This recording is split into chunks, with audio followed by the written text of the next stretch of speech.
Hello friends, എല്ലാവർക്കും റാസ്ബോധി ചാനലിൻ്റെ മറ്റൊരു ക്ലാസ്സിലേക്ക് സ്വാഗതം.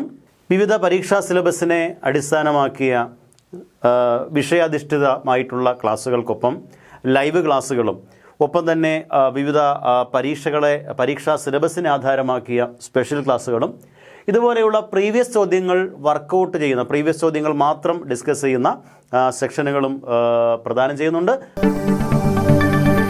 നമ്മൾ ഇന്നത്തെ ക്ലാസ്സിൽ ഈ കഴിഞ്ഞ secretariat office assistant secretariat OA പരീക്ഷാ സിലബസിനെ അടിസ്ഥാനമാക്കിയ പ്രധാനപ്പെട്ട ഒന്നാം ഘട്ട പ്രിലിമിനറി പരീക്ഷയുടെ ചോദ്യങ്ങളാണ് ഡിസ്കസ് ചെയ്യുക.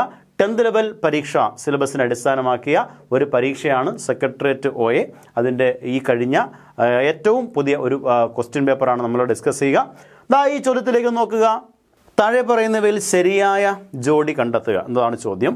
സ്റ്റേറ്റ്മെൻറ്റ് നമ്പർ 1, 1885 ഇന്ത്യൻ നാഷണൽ കോൺഗ്രസ് സ്ഥാപിച്ചു. സ്റ്റേറ്റ്മെൻറ്റ് നമ്പർ 2, 1907 സൂററ്റ് സമ്മേളനത്തിൽ കോൺഗ്രസ് പിളർപ്പ്. സ്റ്റേറ്റ്മെൻറ്റ് നമ്പർ 3, 1934 ഗാന്ധിജി കോൺഗ്രസ് പ്രസിഡൻ്റായി. സ്റ്റേറ്റ്മെൻറ്റ് നമ്പർ 4, 1929 ഇന്ത്യൻ നാഷണൽ കോൺഗ്രസിൻ്റെ ലാഹോർ സമ്മേളനം. 4 സ്റ്റേറ്റ്മെൻറ്റുകളാണ്. ഇതിൽ ശരിയായ ജോഡി കണ്ടെത്താനാണ്. അപ്പോൾ നമുക്കറിയാം ഓപ്ഷൻ എ 1, 2, 4 മാത്രം, 2, 3, 4 മാത്രം option B, option C 3 and 4 മാത്രം, ഓപ്ഷൻ ഡി എല്ലാം ശരിയാണ്. എല്ലാം ശരിയല്ലെന്നും നമുക്കറിയാം അല്ലേ. ഇതിൽ ഒരെണ്ണം തെറ്റാണെന്ന് ഒറ്റ നോട്ടത്തിൽ അത്യാവശ്യം INC സമ്മേളനങ്ങളിലും പ്രസിഡൻറ്റും ഒക്കെ പഠിച്ച് നിങ്ങൾക്കറിയാമായിരിക്കും. പ്രത്യേകിച്ചും ഗാന്ധിജി പ്രസിഡൻ്റായ ഏക INC സമ്മേളനം അത് 1934 സമ്മേളനമല്ല, നേരെമറിച്ച് 1924 Belgaum session of INC Belgaum സമ്മേളനമാണെന്ന് നമുക്കറിയാം. അതുകൊണ്ട് ആ സ്റ്റേറ്റ്മെൻറ്റ് തെറ്റാണ്. INC സ്ഥാപിച്ചത് 1885 ശരിയാണല്ലോ, ശരിയാണ്. 1907 സൂററ്റ് സമ്മേളനത്തിൻ്റെ സ്പ്ലിറ്റ് ശരിയല്ലേ, അതും ശരിയാണ്. 1929 INC ലാഹോർ സമ്മേളനം ശരിയാണ്. അപ്പോൾ 1, 2, 4 ശരി. അങ്ങനെ സ്റ്റേറ്റ്മെൻറ്റ് ഉണ്ടല്ലോ. ഏതാണ്? 1, 2, 4 മാത്രം ശരിയാണ്. ഓപ്ഷൻ എ ആണ് ഇവിടുത്തെ ശരി ഉത്തരം. അപ്പം നമുക്കെല്ലാം അറിയാമായിരിക്കും, ഇന്ത്യയുടെ ദേശീയ സ്വാതന്ത്ര്യ സമര പോരാട്ടത്തിൻ്റെ മുന്നണി പോരാളിയായിരുന്ന സംഘടനയാണ് ഇന്ത്യൻ നാഷണൽ കോൺഗ്രസ് അഥവാ INC. നിങ്ങൾക്കെല്ലാം അറിയാവുന്നതുപോലെ തന്നെ INCയുടെ സ്ഥാപകൻ എന്നറിയപ്പെടുന്നത്, INCയുടെ പിതാവ്, INCയുടെ ആദ്യ ജനറൽ സെക്രട്ടറി എന്നിങ്ങനെ എല്ലാം ചോദിച്ചാൽ ആരാണ്? അലൻ ഒക്ടോവിയൻ ഹ്യൂം എന്ന AO ഹ്യൂം ആണ് അല്ലേ.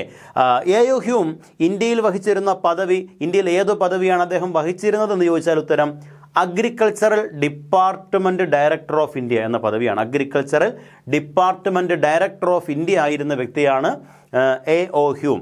Obviously he was also referred as a father of Indian ornithology. Indian പക്ഷി നിരീക്ഷണ ശാസ്ത്രത്തിൻ്റെ പിതാവ് എന്നറിയപ്പെടുന്നതും ആരെ തന്നെ? AO ഹ്യൂമിനെ തന്നെയാണെന്ന് നിങ്ങൾക്കറിയാം. AO ഹ്യൂമിൻ്റെ വിഖ്യാതങ്ങളായ പുസ്തകങ്ങൾ കേട്ടിട്ടില്ലേ നിങ്ങൾ? ഏതൊക്കെയാണ്? സ്ട്രേ ഫെദേഴ്സ് വിതറിയ തൂവലുകൾ, stray feathers, agricultural reform in India, nest and eggs of Indian birds, nest and eggs of nest പക്ഷിക്കൂടുകൾ, എക്സ് മുട്ടകൾ, nest and eggs of Indian birds. മറ്റൊരു പുസ്തകമാണ് the game birds of India, Burma and Ceylon. The game birds of India, Burma and Ceylon. List of birds in India, list of birds in India, birds and species of bay of Bengal. ഇതെല്ലാം തന്നെ AO ഹ്യൂമിൻ്റെ വിഖ്യാതങ്ങളായിട്ടുള്ള കൃതികളാണ്. ഓർത്തിരിക്കണം. ഒന്നും കൂടി ഒന്ന് പറഞ്ഞു തരട്ടെ. പ്രധാനപ്പെട്ട കൃതി ഒന്ന് സ്ട്രേ ഫെദേഴ്സ് ആണ്. മറ്റൊരു കൃതി അഗ്രികൾച്ചറൽ റിഫോം ഇൻ ഇന്ത്യ. മറ്റൊരു പുസ്തകമാണ് nest and eggs of Indian birds. മറ്റൊരു കൃതിയാണ് the game birds of India, Burma and Ceylon. The game birds of India, Burma and Ceylon. മറ്റൊരു പുസ്തകമാണ് birds and species of bay of Bengal. Birds and species of bay of Bengal. മറ്റൊരു കൃതിയാണ് list of birds in India. ഇതെല്ലാം AO ഹ്യൂമിൻ്റെ വിഖ്യാതങ്ങളായ കൃതികളാണ്. INCയുടെ ആദ്യത്തെ president നിങ്ങൾക്കറിയാം, ആര് തന്നെ? WC ബാനർജിയാണ്. INCയുടെ രൂപീകരണവുമായി ബന്ധപ്പെട്ട് പ്രചാരത്തിലുള്ള വളരെ പ്രധാനപ്പെട്ട സിദ്ധാന്തമാണ്, ഓർത്തിരിക്കാമോ? INCയുടെ രൂപീകരണവുമായി ബന്ധപ്പെട്ട സിദ്ധാന്തമാണ്, മറന്നു പോകരുത്, സേഫ്റ്റി വാൽവ് തിയറി അല്ലെങ്കിൽ സുരക്ഷാ വാൽവ് സിദ്ധാന്തം. ഇവിടെ ഓപ്ഷനിൽ ചിലപ്പോൾ ചോർച്ചാ സിദ്ധാന്തം, ഡ്രെയിൻ തിയറി എന്ന് കാണും. ഉത്തരം തെറ്റാണ്. ശരി ഉത്തരം ഏതാണ്? സേഫ്റ്റി വാൽവ് തിയറി, സുരക്ഷാ വാൽവ് സിദ്ധാന്തം. എന്താണ് സുരക്ഷാ വാൽവ് സിദ്ധാന്തം എന്ന് മനസ്സിലായല്ലോ. നമ്മുടെ എല്ലാം പ്രഷർ കുക്കറിന് മുകളിൽ ഒരു സേഫ്റ്റി വാൽവ് വച്ചിരിക്കുന്നത് പോലെ ബ്രിട്ടീഷുകാർക്കെതിരായ ഇന്ത്യക്കാരുടെ പ്രതിഷേധം ഒരു പൊട്ടിത്തെറിയിൽ കലാശിച്ച് ബ്രിട്ടീഷുകാരെ തകർക്കാതിരിക്കാനുള്ള സേഫ്റ്റി വാൽവ് മാത്രമാണ് INC എന്നാണ് ഈ തിയറി മുന്നോട്ട് വയ്ക്കുന്നത്. ആരാണ് INC രൂപീകരണത്തെ സേഫ്റ്റി വാൽവ് തിയറി, സുരക്ഷാ വാൽവ് സിദ്ധാന്തവുമായി ബന്ധപ്പെടുത്തിയ ആ നേതാവ്? നിങ്ങൾക്കറിയാമായിരിക്കും, നിങ്ങളെല്ലാം കേട്ടിട്ടുള്ള ഒരു വലിയ നേതാവാണ്. He was one of the prominent leaders of the extremist wing of INCയുടെ തീവ്രവാദി വിഭാഗത്തിൻ്റെ ഒരു പ്രധാനപ്പെട്ട നേതാവാണ്. He became a martyr during the agitation against Simon Commission വിരുദ്ധ കലാപത്തിൽ ലാത്തി ചാർജിന് വിധേയമായി മരണപ്പെട്ട രക്തസാക്ഷിയാണ് അല്ലേ? ഇപ്പോൾ നിങ്ങൾക്ക് ഓർമ്മ വന്ന് കാണും, ആരാണ്? അതെ, ലാല ലജ്പത് റായിയെ പറ്റി തന്നെയാണ് പറയുക. ലാല ലജ്പത് റായ് ഓർമ്മയില്ലേ? ജനറൽ സാൻഡേഴ്സിൻ്റെ ലാത്തി ചാർജിന് വിധേയമായി മരണശൈലിയിൽ കിടക്കവേ മരണത്തിന് തൊട്ടു മുമ്പ് ലാല ലജ്പത് റായ് പറഞ്ഞ ആ വാചകങ്ങൾ സ്കൂൾ പുസ്തകത്തിലും പറയുന്നു. എൻ്റെ ശരീരത്തിൽ പതിച്ച ഓരോ മർദ്ദനവും ബ്രിട്ടീഷ് സാമ്രാജ്യത്തിൻ്റെ ശവപ്പെട്ടിയിലെ ആണികളാണ്. എന്തൊരു വാക്കാണല്ലേ? എന്താ പറഞ്ഞത്? എൻ്റെ ശരീരത്തിൽ പതിച്ച ഓരോ മർദ്ദനവും ബ്രിട്ടീഷ് സാമ്രാജ്യത്തിൻ്റെ ശവപ്പെട്ടിയിലെ ആണികളാണ് എന്ന് പറഞ്ഞ നേതാവ് കൂടിയാണ് ലാല ലജ്പത് റായ്. ഓർത്തിരിക്കണം, INC രൂപീകരണത്തെ സുരക്ഷാ വാൽവ് സിദ്ധാന്തവുമായി ബന്ധപ്പെടുത്തിയ ലാല ലജ്പത് റായിയുടെ വിഖ്യാതമായ പുസ്തകമാണ് ഇംഗ്ലണ്ട്സ് ഡെപ്റ്റ് ടു ഇന്ത്യ എന്നാണ്. England's ഡെപ്റ്റ്, DEBT, ഡെപ്റ്റ് to India, England's ഡെപ്റ്റ് to India എന്ന പുസ്തകം ലാല ലജ്പത് റായ്. ഓർത്തിരിക്കുമല്ലോ. അപ്പോൾ ഇവിടുത്തെ ഒന്നാമത്തെ സ്റ്റേറ്റ്മെൻറ്റ് ശരിയാണെന്ന് മനസ്സിലായില്ലേ? INCയുടെ രൂപീകരണം 1885 ഡിസംബർ 28 എവിടെയാണ് ചേർന്നത് അറിയാമല്ലോ? ബോംബെയിൽ ഗോകുൽദാസ് തേജ്പാൽ സംസ്കൃത കോളേജിൽ വെച്ചാണെന്ന് ഓർത്തിരിക്കണം. രണ്ടാമത്തെ സ്റ്റേറ്റ്മെൻറ്റ് 1907 INC സമ്മേളനമാണ്. നമുക്കറിയാം 907 INCയുടെ ചരിത്രത്തിൽ വഴിത്തിരിവായ സമ്മേളനമാണ്. സൂററ്റ് സ്പ്ലിറ്റ് എന്നൊക്കെ അറിയപ്പെടുന്നു. സൂറത്തിലാണ് ഈ സമ്മേളനം ചേരുക. ഈ സമ്മേളനത്തിൻ്റെ അധ്യക്ഷൻ റാഷ് ബിഹാരി ഘോഷ് ആയിരുന്നു. എന്താണ് പ്രത്യേകത? INCയുടെ വ്യത്യസ്ത ആശയവാദങ്ങൾ രണ്ടായി ഇഴപിരിഞ്ഞ സമ്മേളനമാണ്. എക്സ്ട്രീമിസ്റ്റ് എന്നും പെസിമിസ്റ്റ് എന്നും, മിതവാദികൾ എന്നും തീവ്രവാദികൾ എന്നും INCയുടെ നേതാക്കന്മാർ രണ്ട് വിഭാഗമായി വഴിപിരിഞ്ഞ സമ്മേളനമാണ്. നിങ്ങൾക്കറിയാം 907 സൂററ്റ് സമ്മേളനം ഇവിടുത്തെ ശരിയായ പ്രസ്താവനയാണ്. എന്നാൽ മൂന്നാമത്തെ സ്റ്റേറ്റ്മെൻറ്റ് ഇവിടെ തെറ്റാണ്. എന്തുകൊണ്ട് തെറ്റാണ്? മൂന്നാമത്തെ സ്റ്റേറ്റ്മെൻറ്റായി പറയുന്ന വാചകം 934 INC സമ്മേളനത്തിൽ ഗാന്ധിജി പങ്കെടുത്തു. തെറ്റാണ്. 34 ഗാന്ധിജി INCയുമായി തന്നെ വേർപിരിയുന്ന വർഷമാണ് 34. ശരിക്കും ഗാന്ധിജി പ്രസിഡന്റായ ഒരേ ഒരു സമ്മേളനമേ ഉള്ളൂ. ഗാന്ധിജി പ്രസിഡന്റായ ഏക INC സമ്മേളനം ചോദിച്ചാൽ 924 ബെൽഗാം സമ്മേളനമാണ്. ബെൽഗാം സമ്മേളനമാണെന്ന് പ്രത്യേകം ഓർത്തിരിക്കണം. ഗാന്ധിജി പങ്കെടുത്ത ആദ്യ സമ്മേളനം ചോദിച്ചാൽ കൊൽക്കത്ത സെഷൻ ഓഫ് INC ആണ് 906. ഗാന്ധിജി പങ്കെടുത്ത ആദ്യ INC സമ്മേളനം. ഗാന്ധിജി പ്രസിഡന്റായ സമ്മേളനം 924 ബെൽഗാം. ക്ലിയർ ആണല്ലോ? നാലാമത്തെ സ്റ്റേറ്റ്മെൻറ്റ് വളരെ ശരിയാണ്. 1929 ലാഹോർ INC സമ്മേളനത്തെക്കുറിച്ചാണ്. ശരിയല്ലേ?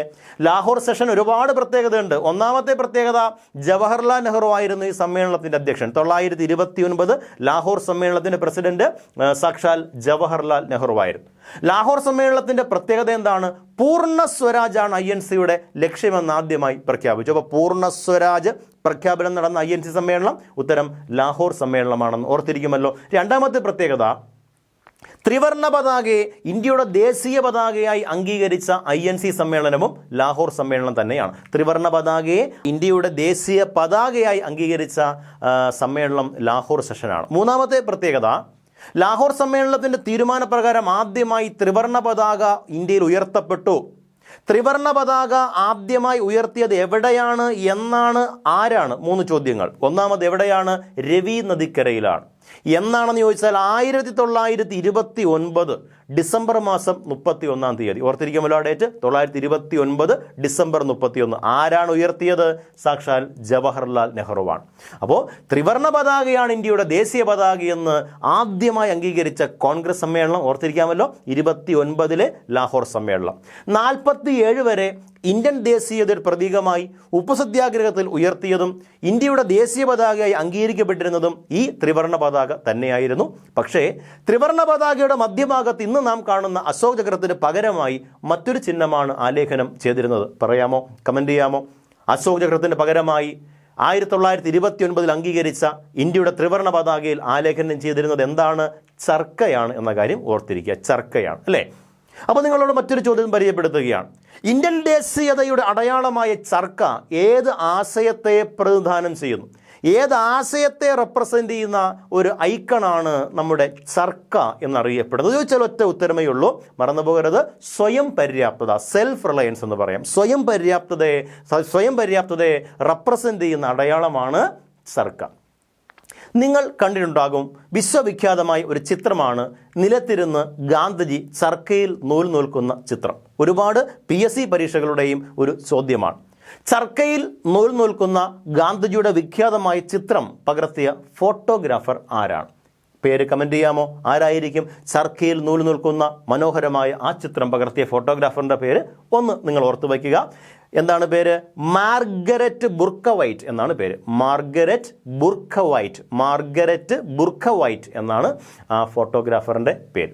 എന്താണെങ്കിലും ഈ 4 സ്റ്റേറ്റ്മെൻറ്റുകളിൽ 3 മാത്രമായിരുന്നു ശരി. കണ്ടുപിടിച്ചല്ലോ നമ്മൾ 1, 2, 4. ക്ലിയർ ആണെന്ന് വിശ്വസിക്കുന്നു. ഓക്കെ, അപ്പോൾ നമുക്ക് മറ്റൊരു ഭാഗത്ത് മറ്റു ചില പ്രീവിയസ് ചോദ്യങ്ങളുമായി വീണ്ടും കാണാം. Thank you all of you. By.